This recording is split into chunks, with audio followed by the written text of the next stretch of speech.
In 1911, there's going to be a rebellion against imperial rule in China, and the last dynasty will fall. There will be a power struggle among the folks who are trying to direct China in the future, ultimately leading to, in 1949, Mao creating the People's Republic of China. Mao becomes known as the chairman, and in particular, the chairman of the Communist Party in China. Because of his relationship with communism and with the Russians, they are going to assist Mao in providing, I'm going to say, models that artists should follow. This was a period in time when art was associated with the past, with the dynastic system, and it was believed that art needed to be controlled and, in some cases, even eradicated. The style that was embraced is going to be heavily influenced by Russia and the teachings of Russian artists, and it is going to be the style of social realism. Okay, in other words, it's going to be the style that we would generally associate with propaganda. It is going to be highly naturalistic, very lifelike, but always ideal. There's going to be an ideal underpinning or a perfection in some way of the figures, and the message is going to always be positive. Those are the three features essentially that come out of social realism, both in Russia and also in China. And it is going to be promoted as an official style under Mao. There were art collectives that were formed where artists work together, I'm going to say, as a team producing a work of art that was propagandistic. And by propaganda, I mean simply in support of something, not using the word propaganda necessarily in a negative way, but to promote a system of ideas. And in this case, to promote the ideas of the Communist Party and of the People's Republic of China. The art collectives came up with some standard images that were pretty common in China, and we have two of them over here on our left. They are happy people, happy faced workers and children. In the foreground, we can see, and I think they look like mostly children, young people, maybe workers. And what they're doing is holding the Little Red Book. That Little Red Book is the teachings of Mao. Mao appears up here, himself dressed as a worker, and his image is literally coming out of the sun. So he's become the sunlight to illuminate the future of China. His image became universally associated with China in this period, and it became a kind of, I'm going to say, actually, O'Reilly says this, it becomes a world icon. In both of these images, you can see the love, the adulation, and the support of the people for Mao. These images of Mao also generally show someone, particularly top left, who is smiling, who is confident, and who firmly believes that he can create a better China, and has certainly in the one top left, that vision thing going on, looking into the distance, seeing the future of China, and helping to lead the people. In neither of those images is he dressed in fancy garb, but he is shown as one of the people. The two images that we have on the right come from O'Reilly, figure 4.34, created in 1976, and they are both photographs of the mausoleum statue for Mao. This was created obviously after his death, made out of white marble in height, about 11 and a half feet tall, so it's fairly substantial in size.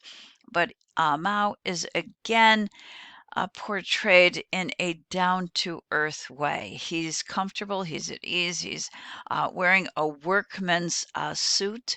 not a fancy suit, but a worker's suit. It's a heavy weave suit, not a fine, fancy fabric. He has worker's boots that are sturdy, they are tough, and he's sitting on a plain chair. This chair is not intended in any way to look like a throne, but rather to resemble something you might find at home in your living room, in an ordinary living room. Nevertheless, he again presents himself with a kind of confidence as he sits comfortably and looks into the distance. He becomes a visionary filled with confidence for the future of China. He is a figure then who carries a certain degree of nobility, but at the same time is presented in a very down to earth way.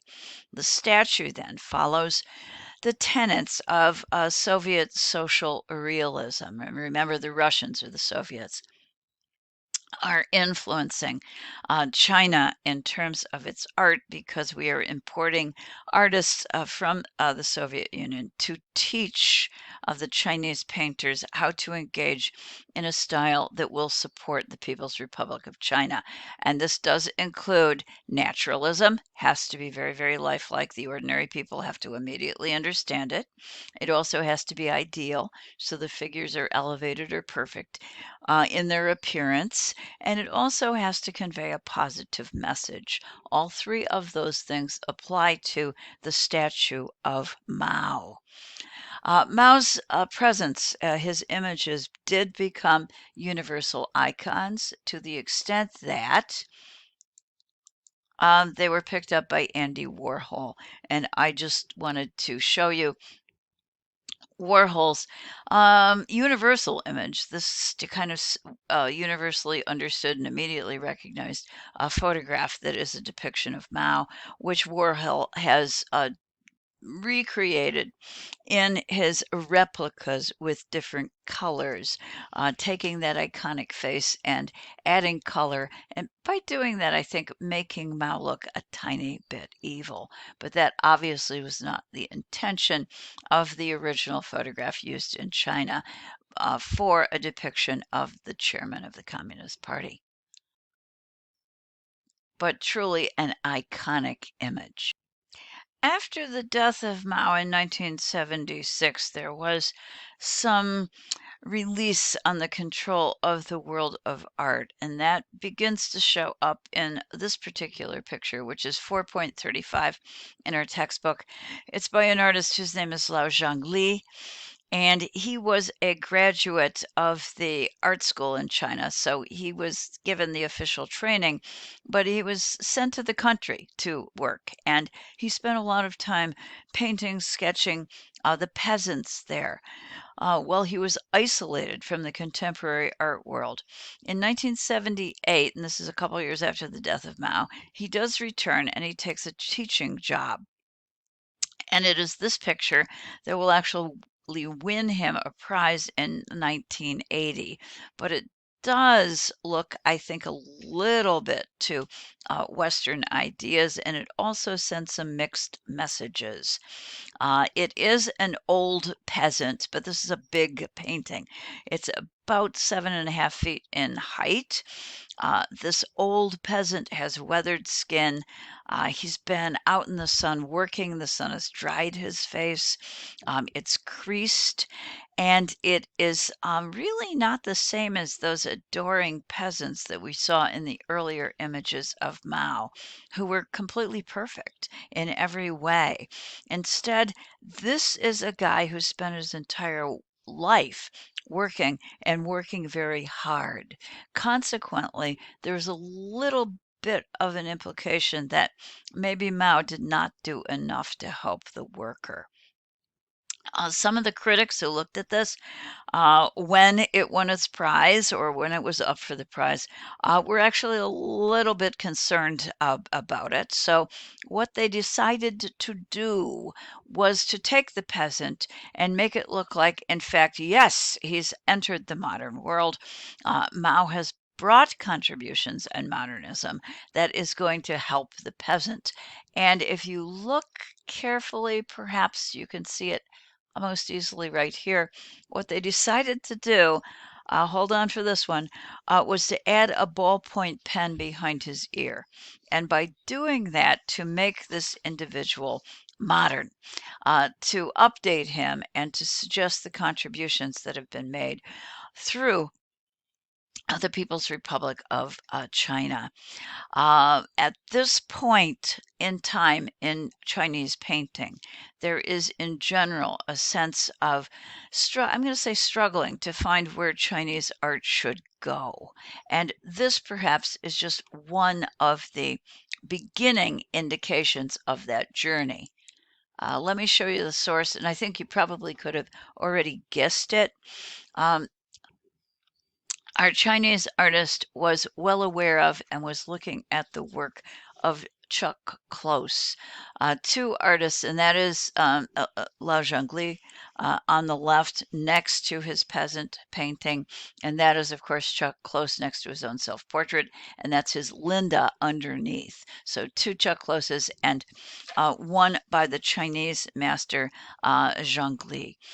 Chuck Close did serve as a source. The full frontal view, very large in scale, certainly superseding life size. Every single wrinkle shown with great veracity and great truthfulness. I think perhaps in the Chinese painting, though, there is a little more soul searching than we ordinarily get in the works of Chuck Close. Nevertheless, a debt that is owed to Chuck Close in terms of the influence of scale and detail and naturalism. A very gifted artist, Lao Zhongli has continued as a teacher in China.